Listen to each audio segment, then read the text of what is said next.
Tributo. Historias que construyen memoria de la Shoah.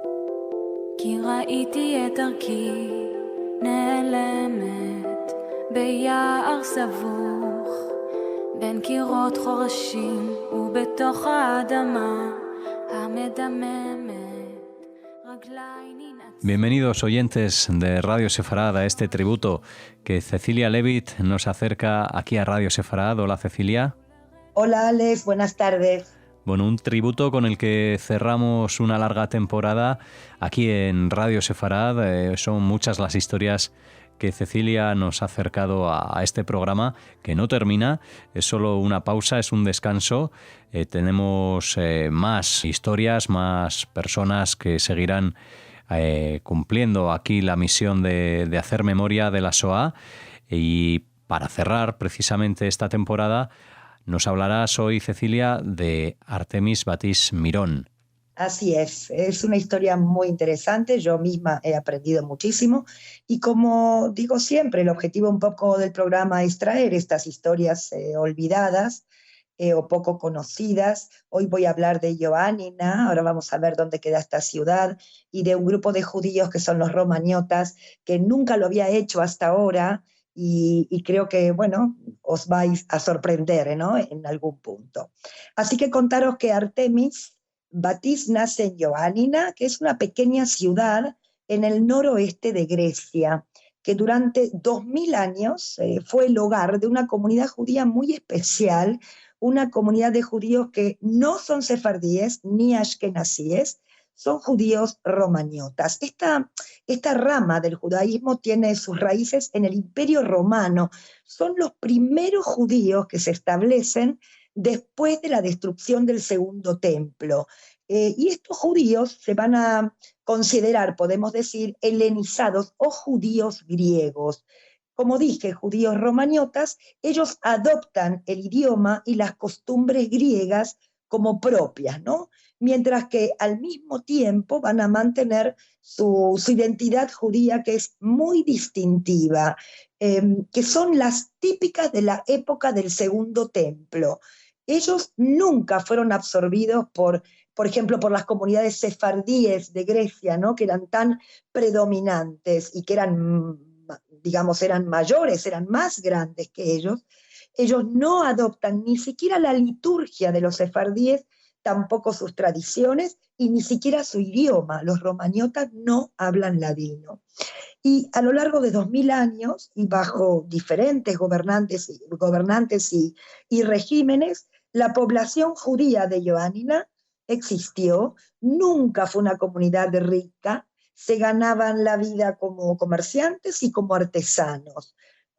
Era una sociedad patriarcal, de matrimonios concertados, de familias numerosas y una estricta ortodoxia judía, donde, bueno, los hombres eran los líderes de la comunidad, las mujeres mantenían estos roles tradicionales de crianza de los hijos, y antes de la Shoah, antes del Holocausto, viven en Ioánina 3000 judíos.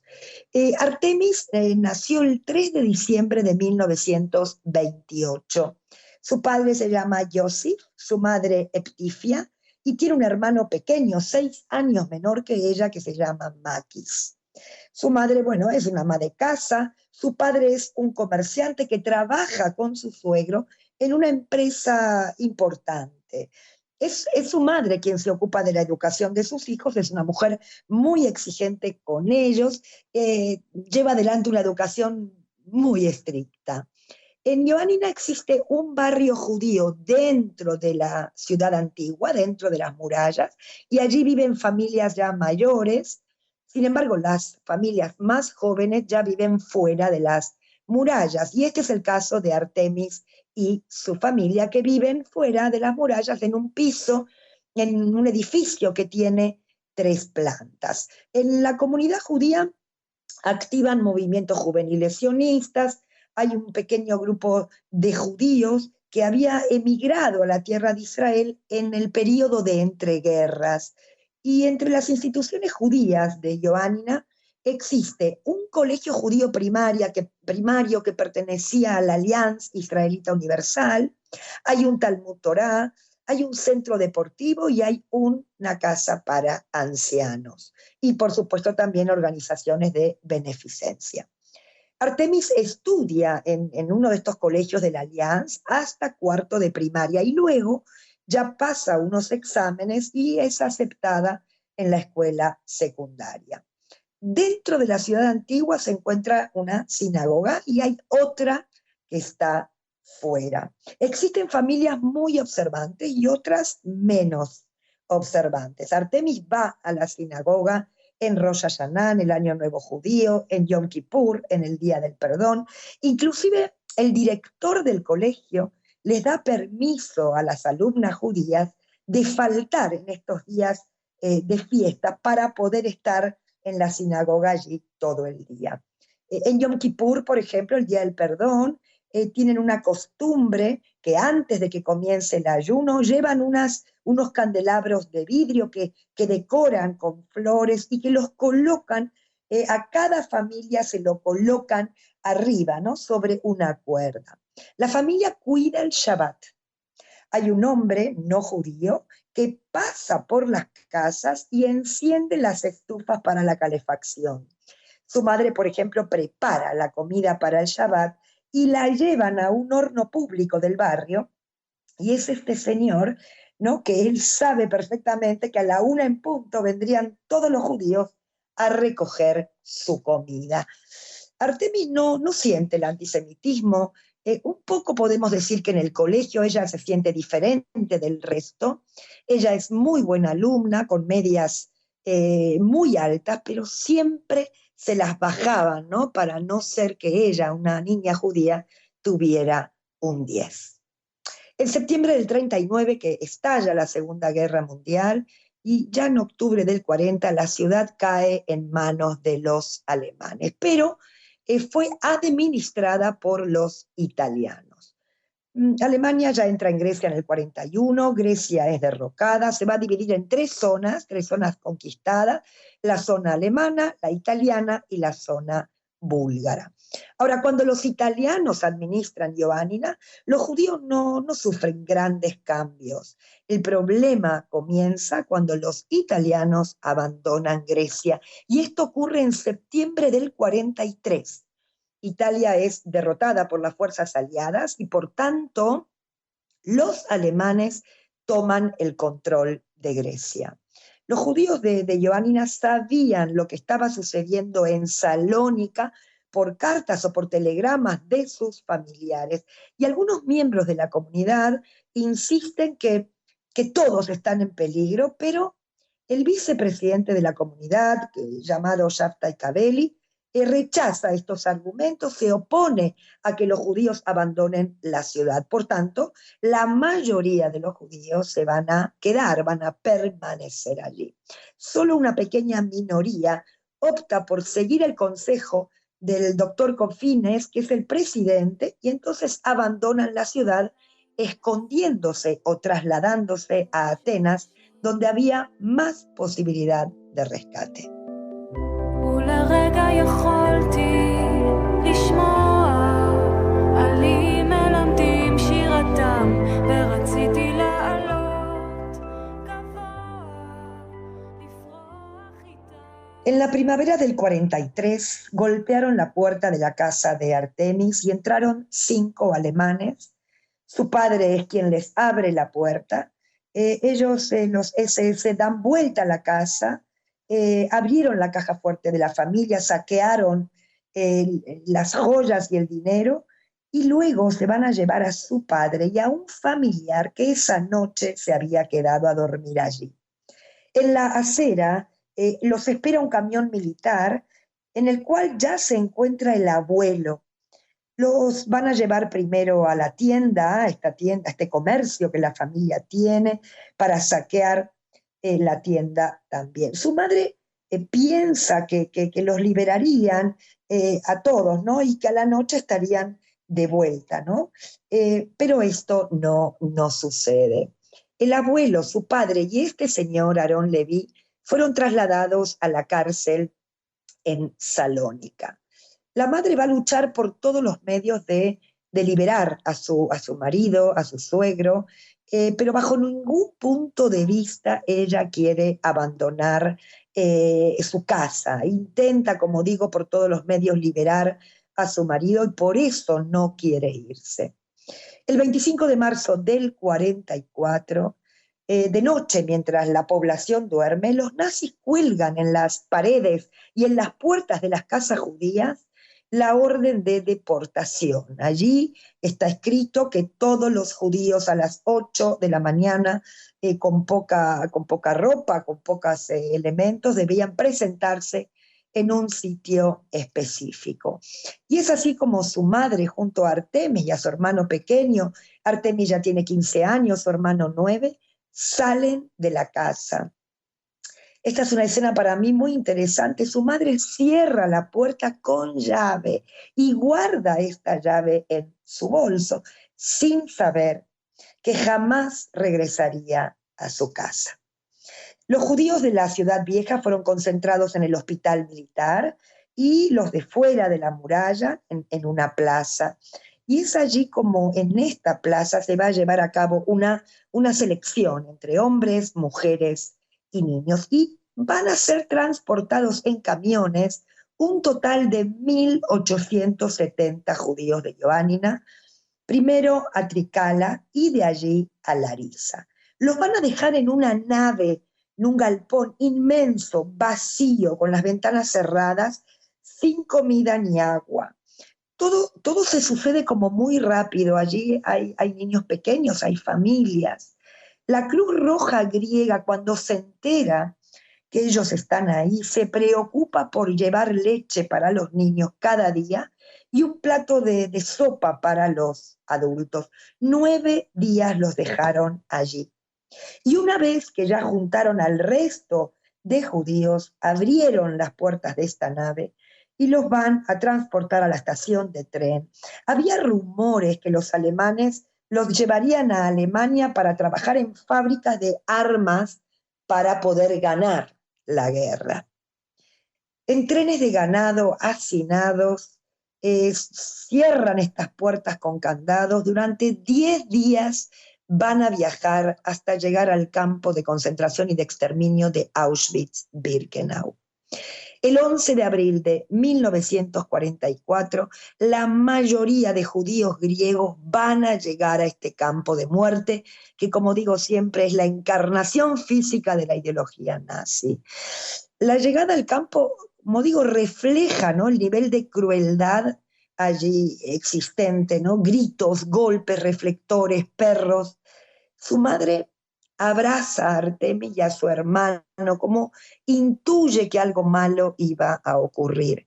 Allí se encuentran diferentes filas, madres con niños y ancianos, este grupo se dirigen hacia unos camiones militares, el resto de filas camina. ¿A dónde se dirigen? Nadie lo sabe. Esa noche nieva, hace frío. Y es así como la madre de Artemis se quita su abrigo negro de piel y se lo da a su hija para que no coja frío. Y mientras marchan hacia aquellos camiones, Mengele, el ángel de la muerte, es quien realiza una selección y va a separar a Artemis de su madre y de su hermano con un golpe seco. Artemis cae al suelo, pero cuando ya se levanta, ve partir a su madre y a su hermano pequeño y con la mano alcanza a realizar un gesto de hasta luego, o nos vemos pronto, o nos vemos de noche. Su imaginación o su deseo le dice, ¿no?, que bueno, que los mayores y los niños viajan en un transporte porque el camino era largo. Sin embargo, esta fue la última vez que los vio. Aquel abrigo que la hace mayor, aquel abrigo la protege, la acaricia y la salva.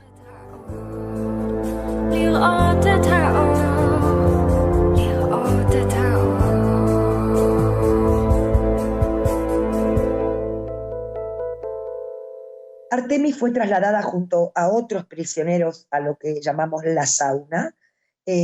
Allí, bueno, había que desvestirse, le van a tatuar un número, cortan su cabello, y luego ya viene la ducha y la desinfección. Les van a entregar unos vestidos con la estrella, un pañuelo para la cabeza, y el mismo número que está tatuado en el brazo se encuentra ahora en la vestimenta.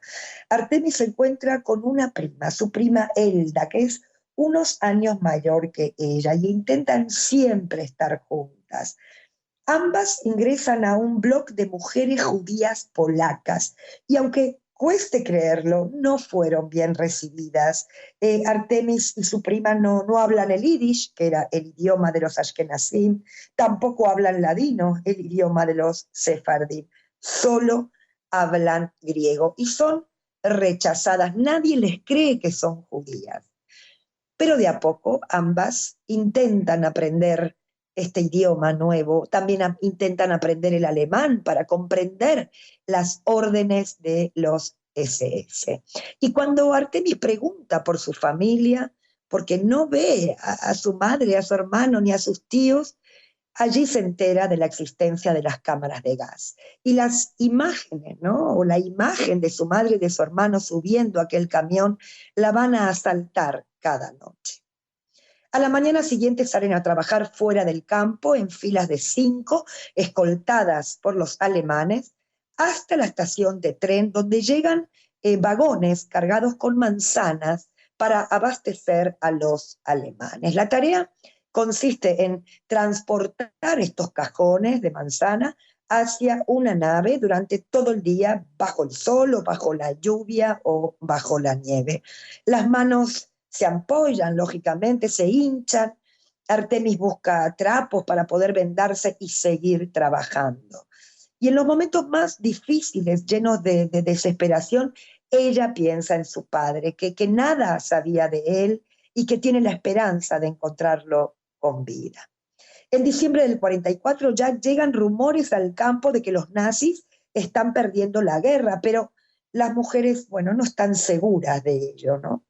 Finalmente, ya a finales de diciembre del 44, les dan a cada prisionero un pedazo de pan y las van a sacar fuera del campo en las llamadas marchas de la muerte. Y junto a Elda, su prima, emprende esta marcha por aquellas noches heladas, duermen en edificios destruidos, en edificios devastados, destruidos, y al otro día continúan la marcha. El objetivo es llevarlos al interior de Alemania, no dejar rastros. Y van a llegar al campo de Ravensbrück, a un subcampo, el campo Malchow, y ahí van a trabajar fuera del campo en una fábrica de armamento en rotaciones de 8 y de 10 horas. Ahora ellas presienten que es el final de la guerra, pero no saben si quedarán con vida. Y una mañana, al levantarse, vieron que no había nadie.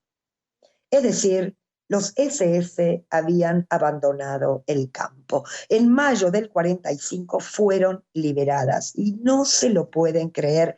Piensan que es un sueño, se tocan, se abrazan y sobre todo lloran. Para regresar a Grecia, Artemis y Elda van a pasar por 5 países a lo largo de muchos meses. Cuando llega, Artemis fue a vivir con un tío de Atenas y Elda continuó camino hacia Salónica a buscar familiares. En Atenas envían, ¿no? Todas las comunidades judías envían telegramas con listas de los sobrevivientes. Y entonces una comisión de Atenas publica el nombre de los sobrevivientes y la ciudad en la que se encuentra.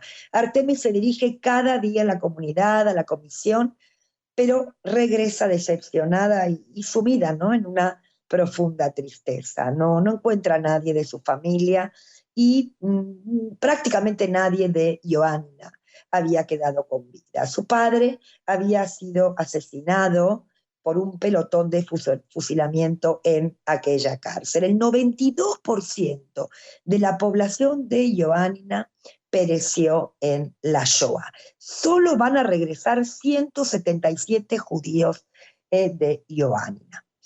Artemis retoma sus estudios secundarios en Atenas y un día llega la noticia de que hay un grupo de judíos que emigran a la tierra de Israel.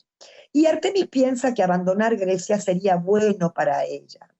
Y en 1946, Artemis con Elda zarpan en el barco llamado Javiva Rey, en un barco de Maapilim, un barco de inmigrantes ilegales. Recordemos que está el mandato británico y que tiene restringida la entrada a la tierra de Israel. Este es un barco antiguo, pequeño, y tiene 480 judíos que con mucha ilusión y alegría se dirigen a la tierra de Israel. El barco fue interceptado por los británicos y va a ser enviado al campo de Atlit.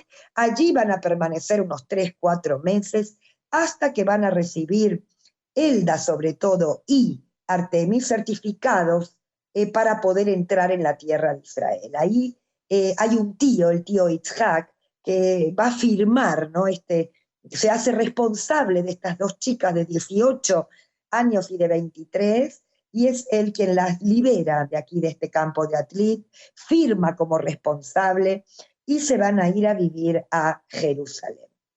Con los años, Artemis va a conocer a Yosef, su marido, un marido israelí. Van a tener 3 hijos, 10 nietos y 7 bisnietos. Ella dice que toda su vida estuvo muy ocupada en su familia, ocupada en su profesión, a tal punto que no tenía cabeza para pensar en el sufrimiento y en la pérdida.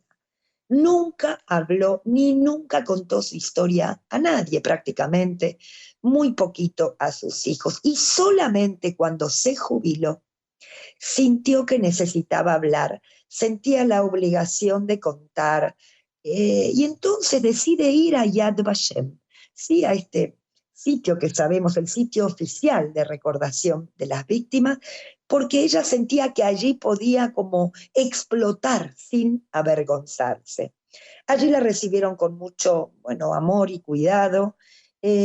Artemis se encuentra con otros sobrevivientes, que no importa de dónde, de qué país era cada uno, solo ella entiende que aquí hay mucho en común, que pasaron la Shoah y que todos habían perdido parte de sus familias.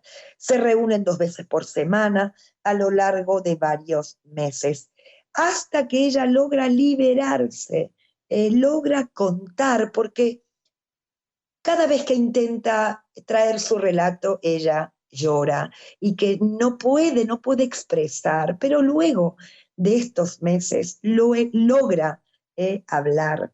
Y a partir de allí, ella dice, estoy preparada, se dice a sí misma, y voy a guiar y voy a dar mi testimonio en Yad Vashem. Y testimoniar lo hace, podemos decir, de maravilla, y le hace muy bien a su alma. En el 2012 enciende la antorcha en la ceremonia de recordación en el Día del Holocausto en Yad Vashem.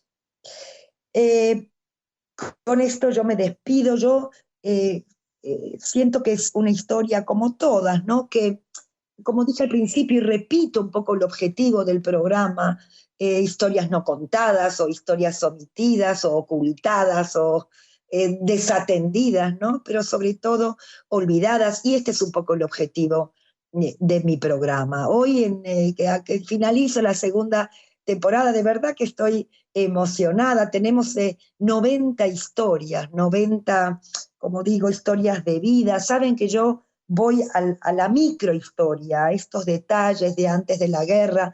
Me gusta poner cara, me gusta poner un nombre, no son números, nunca hablo de números ni de estadísticas. Así que este es mi tributo para Artemis y para su familia. La Shoah es un fenómeno trascendental de la humanidad, y recuerdo las palabras de Primo Levi, ¿no? Que es la frase que él dice: si esto ocurrió o si esto sucedió, puede volver a suceder. Todo lo que hagamos es poco, ¿no? Para traer y recordar este evento que nos compete a todos los seres humanos. Voy a pasar a los agradecimientos, que son muchos y no me quiero olvidar de nadie. En principio agradecer a la radio, agradecer a Jorge, que es el director de la radio, y a ti, Alex, y a Raquel también, por atenderme cada día y embellecer estos programas. Muchísimas gracias. También al Centro Sefarad Israel, que publica también en su base de datos en formato podcast estos programas. También al blog El Mirador Nocturno en Buenos Aires, que tiene también estos tributos, a la comunidad judía de Madrid, que publica los tributos en su página web, y al grupo que se llama El Sentido de la Memoria, dirigido por Eva Sputnik y Graciela Ginich en Buenos Aires, por publicar cada semana estos tributos. Por supuesto, a Yad Vashem Israel, que yo cada semana recurro o a Eliana, o a Igiel, o a Jaya Feldman, para que me faciliten datos o números telefónicos de los sobrevivientes o de sus familias. A todos mis amigos cercanos, los que están aquí y los que están fuera, por escuchar y por apoyarme, por motivarme a seguir, a mis hermanos, que los adoro. Quiero hablar de Vanessa, que locuta también en mis programas, todo mi agradecimiento. A mis hijos, que son el mayor tesoro, a Darío, que se cruzó en mi vida y me hace muy feliz, y mi agradecimiento más grande es para mis oyentes. Así que os agradezco a todos vosotros. Si me olvidé de alguien, que seguramente os pido perdón, pero gracias por permitirme seguir, y lo vamos a hacer a partir de septiembre. Buen verano, buen invierno para los que están en otro continente. Bueno, y por supuesto, Cecilia, gracias a ti por acercar estas historias que, como decías, ya llevan tiempo aquí en Radio Sefarad. Precisamente me encuentro en la primera de las entradas el 10 de julio del año 2020. Hablabas de Freddy Hirsch, uno de los personajes que cubren estas historias que construyen memoria de la Shoah, como tú dices, tan importante para recordar y precisamente para eso, para que no se repita. Así que a los oyentes que también agradeces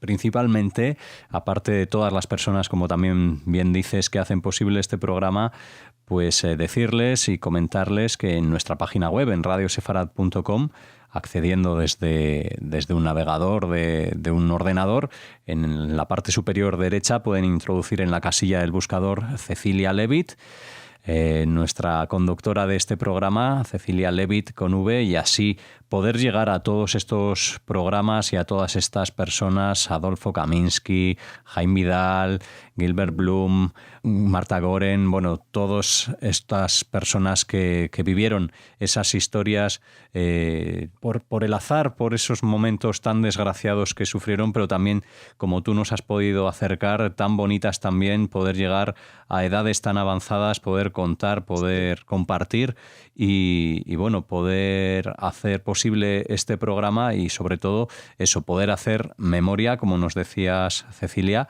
para que no se repita y para que no se olvide, sobre todo.